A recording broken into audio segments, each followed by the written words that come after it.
Augie, no, that's dirty. Are tattoos a sin? Well, yes and no. We're gonna talk about it. It's kind of complicated. Right now we're at the park and we're playing around, but I'm gonna make this simple. No more games. We're gonna talk about tattoos. So the first passage that talks about it is in Leviticus. Jesus tells the people of Israel not to make cuts on their bodies, not to eat meat with blood in it, pretty much saying don't get tattoos. And so that's the main passage that people are like, no, you can't get tattoos because it says it right there. Well, in that same passage, that means we can't eat hamburgers or cheeseburgers. I forgot a very important part, and that's that when Jesus came, he came to fulfill the law. That means the Mosaic law, including verses like that in Leviticus, have been already completely fulfilled in Jesus. And he tells us that we have a new law in which to obey, and that is love God, love your neighbor.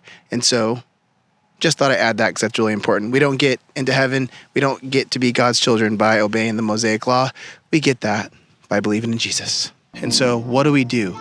Well, the Bible makes it clear that there's only one deciding factor in whether or not you get into heaven, and that is belief in Jesus. And so when it comes to Romans 14, it's another passage where Paul talks about food sacrificed to idols. There's Roman Christians there who were eating food that had earlier been sacrificed to idols. And there's some Christians there that are like, you can't do that. And other Christians are like, no, it's fine. Like, we're free to do this. We're free to eat, this food. Paul says, listen, guys, if it's making people stumble, if it's confusing people, I just ran over my phone. If it's confusing people, then just stay away from it. But if you have peace in your heart and you can do it, then do it. Anything not done in faith is sin. So if I get a tattoo and it's not in a place, my heart's not in a place where I'm doing it out of faith, then it can be a sin. So for example, I got these tattoos. I have Alpha and Omega, and then Revelation 22, and then 13 on the back of my arm. I got these when I was a worker at UPS, and everyone there was mainly lost, and I was the only Christian there, definitely the only preacher there. And so I was thinking of a way that I could start some good conversations with the guys there. And you can go ahead. You okay, Lion? He just fell down. You okay? Yeah, he's okay. I was thinking of a good way that I could start a conversation about the Lord, and everyone there had tattoos. And so when I got them, of course, the next day, everyone was like, whoa, Alex, like, let me see your ink.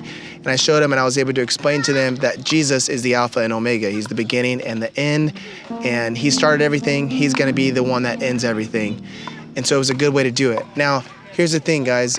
If you're not doing it in a place of faith, you could be doing it in a very demonic place in your heart. So we know that the devil isn't omniscient, which means he doesn't know everything. He's also not omnipresent. He's not everywhere all at once, but he does have demons under his authority.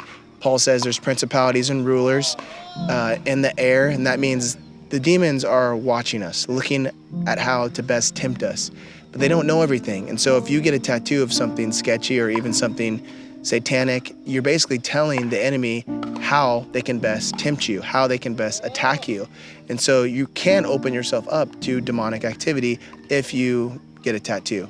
But because it's not the deciding factor, belief in Jesus is, that's what we have to worry about. That's what we have to think about. And use Romans 14 to ask yourselves, okay, is this one of those food sacrifice to idols type issues where I need to think about what is best for my brother, what is best for my family, what is best for my own heart? Am I doing this out of a place of faith or out of a place of my flesh or my fear or my own fleshly desires? I know a lot of people, for instance, my mentor who was open to me about why he stopped getting tattoos. And he said it was a place where he felt like he was listening to his flesh and not faith. And so that's when he stopped. Halfway through getting a huge mural on his back, he stopped it, and it's still unfinished to this day. And so, yeah, use that to help you.